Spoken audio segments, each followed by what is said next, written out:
Hello, welcome to Baby Boomer Tales. My name is Jim. Today it's really hot outside. When I prepare to record a podcast, I turn the air conditioner off in the house and turn my ceiling fan off in my office while I record so you don't get that sound. My microphones pick up the sound of the fan and the air rushing from the air conditioner. So I turn all that off, and on a hot sunny day, by the time I'm done in here, it's starting to feel like I need to turn my air conditioner and my fan on.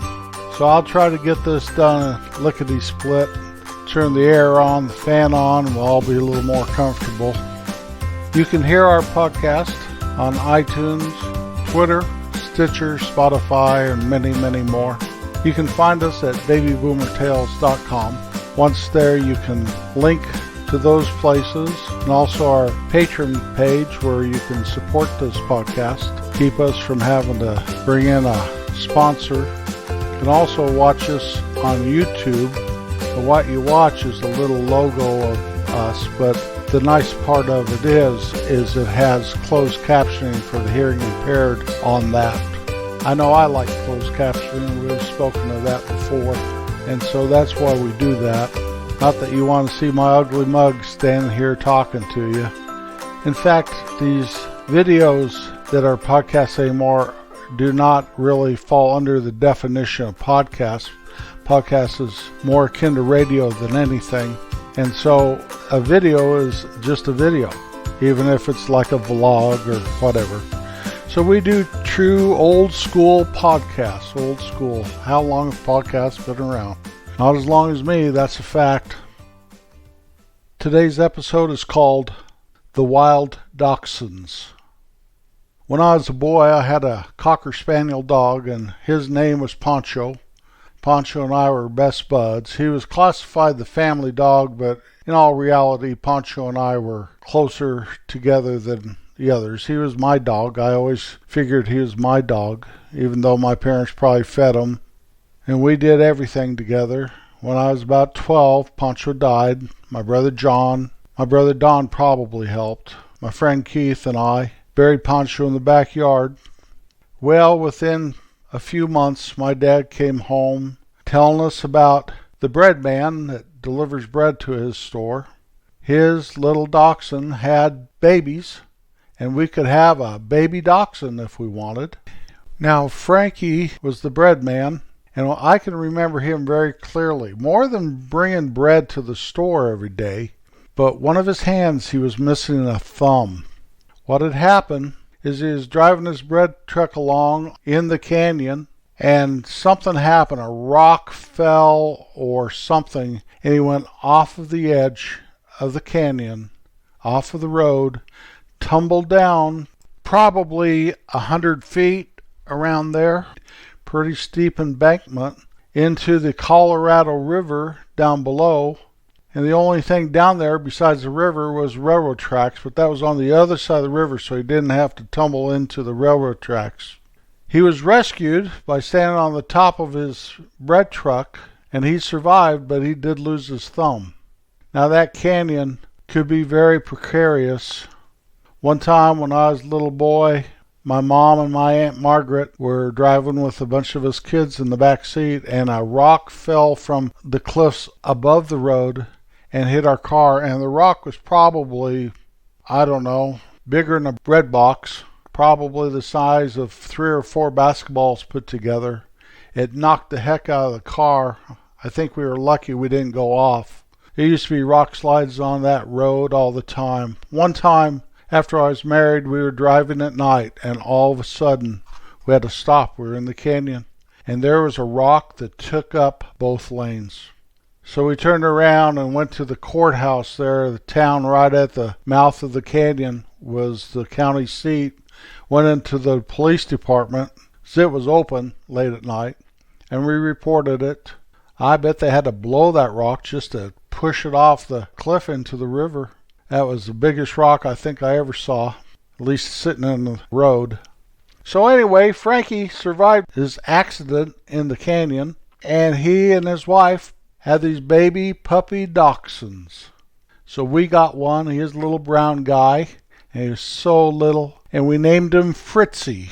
My dad had a lot to do with the naming of the dog. I think he realized that Fritz had German origins, and the dog had German origins. These little dachshunds were nothing like Poncho, my Cocker Spaniel. Little short legs, long body. They originally bred to get badgers out of their holes, where a dog like my Maxie could never get a badger out of a hole, couldn't go in there, she's too big. But these dachshunds were trained to go into the holes and attack the badger. So I guess if you lived in a place where you had badger problems, a dachshund would be a good dog to have. But Fritzy was not that. He was just the family pet. Hardly went outside except to do his business. And Lois was nice to go out there and play and stuff. I think he always slept with my brother John, but no one really ever claimed Fritzy as their own, but if anyone would, it'd been John. They seemed to be the closest. Fritzy was a good dog. He was just part of the family from the day one. On the day that I got married, they had to put Fritzy to sleep. He was quite old by then, probably 15 or 16 years old. I didn't find out about it until a day or two later. They didn't want to spoil my wedding day. I always hold Fritzy in my heart. He's just one of those dogs that you never forget. Never ever forget old Fritz. Now it's time for the top 10 55 years ago. That is the top 10 pop songs this week in 1965.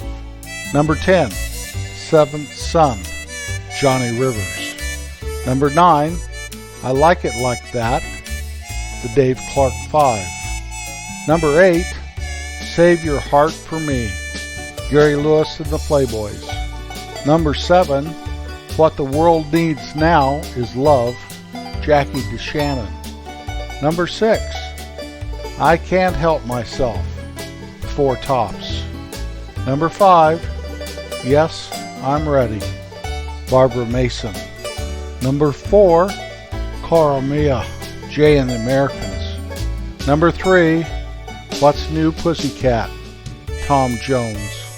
Number 2, I'm Henry the Eighth I Am, Herman's Hermits. And the number 1 song for the 4th week in a row, the Rolling Stones, I Can't Get No Satisfaction. Old Mick Jagger dancing around on stage. That was quite the song they had there. They had a lot of songs. I always kind of compared them to the Beatles, not in similarities, but in differences. But they were very, very, very successful, and still are. I spoke about one time my dog Chuck a Hawk, and Chuck was a big dog, over 100 pounds. His daddy was half wolf, half Malamute.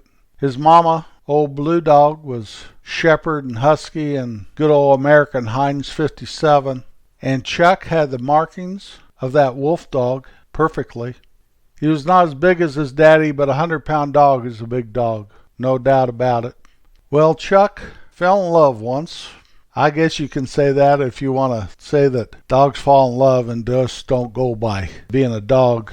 Anyway, he started hanging around my grandma's house a lot. And what was going on there is somebody, I don't know if Grandma or my Aunt Connie or my Aunt Jerry next door, but somebody there had this little dachshund, a little female, and she was in heat. And here's my 100-pound dog hanging out. Well, on Easter Sunday, I was over there and that little dog went into labor and was miserable, and we had to rush her to the vet, had to call the vet out on Easter Sunday, and they had to do a cesarean section, and the reason why, I forget how many pups she had, maybe 4, and they were almost as big as the mama. Well, the daddy of those puppies was old Chuck, and they grew up to be the weirdest little dogs you ever saw. Kind of a big dog with little bitty short legs running around town. Chuck should have been ashamed of himself, I'll tell you that right now. I don't know if I ever apologized for my dog's doings, and I don't know if they could even give those dogs away. I know I didn't want one. I live out here in the country, and you really don't see many dogs around. I have a dog, and I used to have two, but now I just have one, old Maxie. I've spoken to Maxie. She weighs about 50, 55 pounds. She keeps the deer away and keeps the snake population down. All this stuff. Well, once in a while you see a dog around here. We have a guy that lives about a half mile up the road, and he has a hunting dog. I think it's like a German Shorthair or something. Once in a while I'll let that dog out, and he'll come up to my gate and pee and poop, whatever he does. So when we go to the mailbox, Maxie and me, Maxie's always very interested in that gate, always smelling around. I guess that's how the dogs send texts to each other. Once in a while you can hear a dog bark at night around here. I don't know where that's at. So I don't have a dog problem. Once in a great while, someone from the city will drop a dog off. You know how they do. Oh, I'm tired of the dog. Take it out in the country. Let it go. One winter, about 10 years ago, we were having a blizzard, and the snow was getting quite deep, and the wind was howling. And when I say deep, I don't mean deep like Colorado deep, although it can drift 10 feet, 12 feet. It can do that with the wind really howling. But the snow was probably thigh high in my yard. You could barely see out there. And all of a sudden, there were these three dogs. And two of them, you could tell, were full-blown dachshund. The other one looked like maybe he had dachshund in him. A little bit taller, a little bit larger. And bounding through the snow, having a hard time of it too, but running and burrowing and getting over the drifts, and off they went to the east. I watched them in amazement. Later that day, I saw them again, and they were still running, and they were still bounding, and they were still tunneling through the drifts. And so I nicknamed them the Wild Dachshunds. I said, "Hey, Kim, come look at this. Look at those guys." And she asked me something like, "Do you think those dogs are lost?" And I said, "I have no idea what's going on with them. But this is the second time I've seen them today." Well, that night, I was putting the dogs and the cats all to bed. Everybody was sleeping in the garage. And I went out to see the weather. I always do that. I go outside at night and check it all out. And I heard this little growl behind me, and I looked to the right, and right by the walkout door of the garage, there's this little corner there. And usually it's kind of a sheltered place, but there was snow up the wazoo, and something was dripping off the roof, so it must have been warming up a little, dripping. And here's one of those wild dachshunds there, and I thought, this little guy's going to die if I leave him out here. He is shaking like nobody's business. And I thought, I've got to get him in. So I stooped down to talk to him, and he growled some more. So I thought, well, I can pick him up and put him in the garage and feed him and let him warm up tonight and figure it all out in the morning. And he lunged at me when I reached out at him, tried to bite me. Whoa, here, dog, hold on here. What in the world are you doing? I got this idea. So I got this cat carrier. I used to take the cats to the vet in. That was always quite the experience. But I put the cat carrier out there with the door open, and I took a big flat shovel, and I tried to coax him in to the cat carrier so I could get him into the garage, and he fought me. He actually fought me. I mean, teeth were gnashing at me, slobbering at the mouth, showing me his business, and he'd bite me, no joke about it. So, whoa, okay. I don't care if you freeze to death. Just go somewhere else so I don't have to dig you out of the snow here on my porch. And the morning came, he was gone. That spring, I saw the wild dachshunds again, frolicking through the hay meadow, running as fast as they could, all three of them. Well, it was probably a year later, I saw them again. Over the years, I'd see them once, sometimes twice, every year, always in a different area, and I thought they were just wild dogs that had banded together. Well, south and east of me, there's this house, and it always looks like it's vacant. Always does. Sometimes there's an old pickup there. Not a bad-looking house, but everything's always all overgrown. Always some junk around. Well, one day I was driving by there, and all of a sudden there's the three wild dachshunds in the road. And the little one that I tried to rescue came after my truck. I kept driving, I laughed.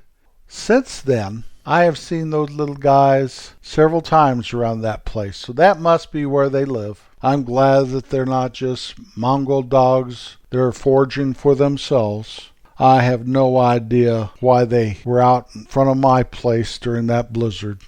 A dog's a good thing to have. Back when I was a kid, dogs ran everywhere, willy-nilly.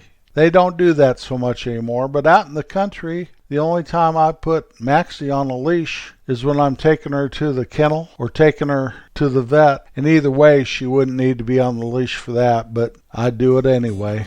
Next time I see the Wild Dachshunds, I'll give them a wide berth and let them do their thing, go their way, always knowing that I'm always here to help.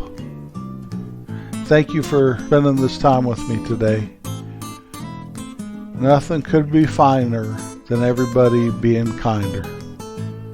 I'll be back next Wednesday.